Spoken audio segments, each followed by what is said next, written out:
Oke, assalamualaikum warahmatullahi wabarakatuh. Ketemu lagi di vlog Fadli Robi. Hari ini kita mau bahas tentang penyakit ya. Jadi beberapa hari ya sebelum Lebaran itu saya dapat kasus penyakit usus buntu dan pasien tidak mau operasi. Nah, jadi kita akan bahas aja di sini ya. Jadi apakah usus buntu harus dioperasi? Apakah enggak? Terus kalau enggak dioperasi gimana? Nah, kita bahas di sini ya. Jadi gini, yang pertama adalah kita mesti tahu dulu usus buntu itu apa. Jadi gini, penyakit usus buntu itu bukan ususnya yang buntu, tetapi adalah kita punya suatu organ usus yang nggak ada sambungannya. Jadi seperti ini. Nah, jadi ini usus halus. Jadi ini usus halus ya, makan dari mulut ke lambung ke usus 12 jari ke usus halus. Nah, usus halus berubah menjadi usus besar. Nah, di perubahannya antara usus besar dan usus halus ini, di situ ada yang namanya ini appendix ini. Jadi appendix ini usus yang nggak ada ininya, nggak ada sambungannya, buntu di sini. Makanya kita nyebutnya usus buntu. Kalau di buku biologi kita nyebutnya dia umbai cacing. Umbai cacing. Kalau di kedokterannya kita nyebutnya appendix. Nah, jadi ini yang dinamakan usus buntu di sini. Jadi penyakit usus buntu adalah peradangan dari si usus buntu ini. Dia meradang. Kenapa kok bisa meradang? Karena ada sumbatan dari rongga usus yang dalam. Nah, kalau zaman dulu orang banyak bilang ini karena apa namanya biji-bijian, biji apa, biji semangka, biji jeruk, biji cabe. Nah, itu ternyata setelah bertahun-tahun diteliti tidak terbukti biji-bijian itu menyebabkan peradangan sumbatan dari appendix ini. Yang menyumbat adalah paling sering adalah dia fekalit. Apa itu fekalit? Fekalit itu adalah BAB atau feses yang mengeras. Jadi karena kenapa kok keras? Jadi karena terlalu lama disimpan. Jadi kalau orang-orang yang suka sembelit, BAB-nya tidak tiap hari, itu dia menyimpan feses di sini lama, lebih dari 1 hari misalkan. Nah, dengan lamanya tersimpan di sini, dia akan mengeras menjadi batu-batu kecil gitu, keras itu. Ini namanya fekalit. Kalau ini berkumpul jadi keras yang batu membesar, jadi batu yang besar, itu namanya skibala. Nah, ini fekalit ini yang masuk ke sini. Nah, menyumbat. Kenapa kok meradang? Ya karena dia ini setiap hari memproduksi cairan untuk melumasi si usus ini. Termasuk di sini di setiap usus itu dia ada mukosa yang memproduksi cairan untuk melumasinya. Karena cairannya produksi terus, ininya tersumbat, otomatis kayak balon ya. Jadi diproduksi tersumbat, dia akan gembung. Nah, ini dia gembung dia. Gembung akhirnya meradang. Nah, disinilah gejalanya mulai muncul biasanya. Mulai meradang yang kalau paling parah selanjutnya bagaimana? Meradang karena meradang ininya membengkak bisa beresiko dia pecah. Nah, kalau dia pecah terus, nah ini kan isinya jaringan-jaringan radang, nanah-nanah, campur kotoran, campur feses. Nah, dia akan meluas ke rongga perut, ke seluruh perut, menyebar ke seluruh perut. Nah, ini yang bahaya. Ah, ini dia. Jadi dia nanti keluhan selanjutnya bisa yang namanya peritonitis. Apa itu peritonitis? Radang rongga perut keseluruhan. Jadi nanti yang membedakan adalah operasinya. Kalau hanya usus buntu biasa, mungkin kita akan irisannya di sini aja kecil gini. Tapi kalau maaf ini ya. Nah, ini kecil di sini ya. Kalau dia mesti sudah peritonitis, dia butuh operasi yang besar, kita sebut laparotomi, kita buka jauh ke atas sini. Nah, penyembuhannya lebih lama, kadang luka infeksinya, luka jahitannya infeksi, itu dia.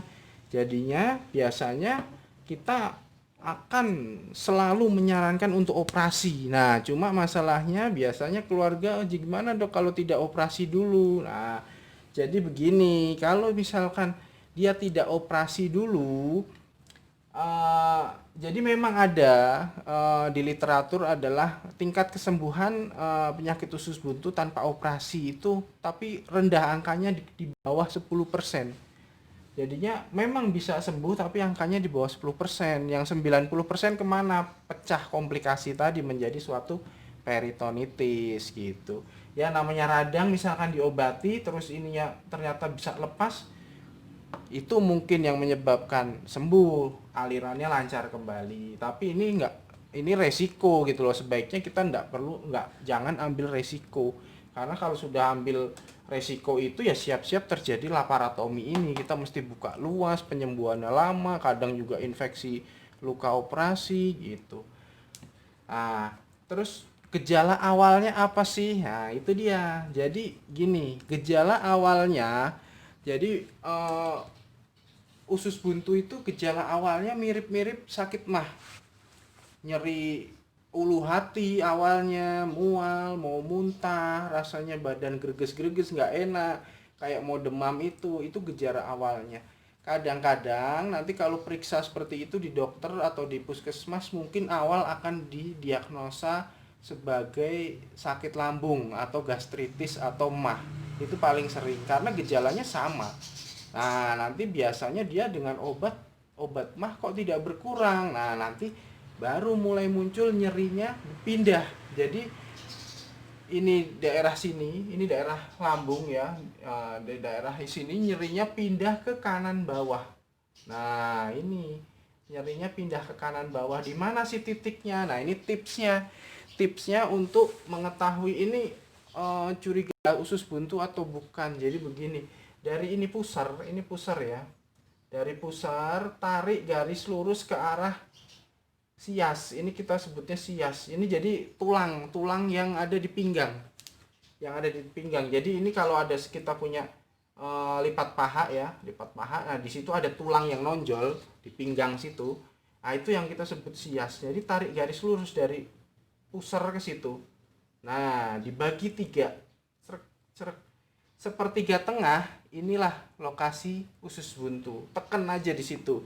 Kalau di situ terasa nyeri, bisa ke arah usus buntu. Kalau ternyata tekan yang dalam, terus dilepas tiba-tiba. Nah, kalau kesakitan, itu sudah kemungkinan besar usus buntu. Nanti dibantu dengan hasil lab yang menunjukkan infeksi. Jadi tipsnya adalah kalau misalkan sakit perut, ulu hati, ndak enak segera periksa aja. Periksa misalkan dapat obat kok 2 hari tidak ada perubahan, segera periksa kembali. Kemungkinan bisa ke arah usus buntu. Itu jadi mudah-mudahan bermanfaat ya infonya ya. Jadi ini paling sering banyak pasien yang menolak operasi karena takut dioperasi. Nah, justru tidak dioperasi itu menimbulkan komplikasi gitu. Ada nggak sih pemeriksaan khususnya? Nah gitu, pemeriksaan tambahan adalah yang paling sensitif itu dengan CT scan.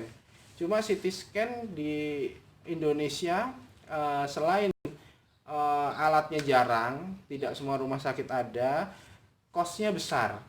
Jadi CT scan untuk melihat gambaran radangnya ini ya kelihatan banget. Nah, gimana dengan USG? USG itu fungsinya adalah untuk menyingkirkan kemungkinan yang lain. Jadi bisa aja nih kalau cewek ya, cewek di sini kan ada kandungan nih, di sini kan ada kandungan ya. Kalau cewek gini ada kandungannya, nah organ kandungan.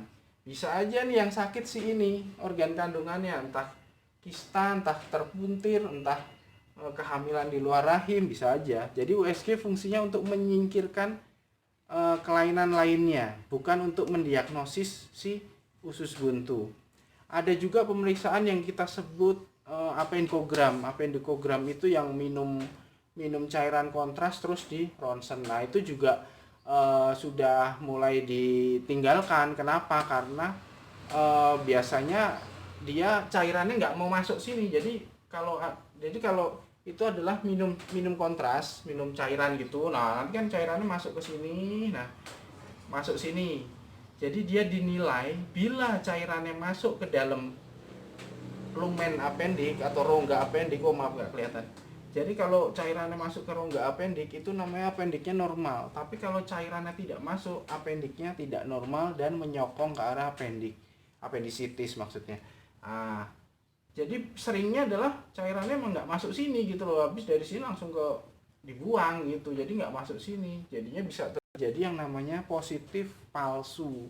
Apa itu positif palsu? Jadi di bacaan radiologinya positif tapi ternyata sebenarnya enggak gitu loh, itu kan positif palsu. Jadinya sudah mulai ditinggalkan untuk apendikogram itu. Sekarang yang ya paling sering yang kita lakukan adalah ya dengan USG itu untuk menyingkirkan penyakit yang lainnya, terutama kalau pada wanita gitu. Jadi mudah-mudahan bermanfaat vlognya, ikuti terus, nanti kita bahas materi-materi lainnya.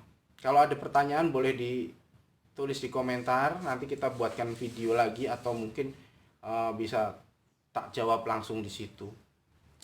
Oh ya, satu lagi, pencegahannya gimana? Nah, ini paling sering nih, Dok, ini pencegahannya gimana? Apa salah makan apa gimana? Nah, itu dia.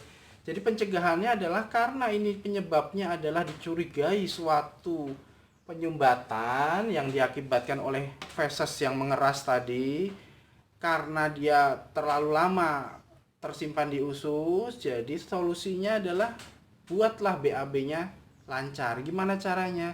Konsumsi banyak serat, sayur-sayuran, buah-buahan, agar-agar, rumput laut, puding. Nah, itu serat. Konsumsi serat setiap hari supaya BAB-nya lancar, tidak mengendap di situ, tidak menjadi batu, sehingga mengurangi resiko untuk terjadinya si usus buntu ini. Gitu aja dari saya. Oke, assalamualaikum warahmatullahi wabarakatuh.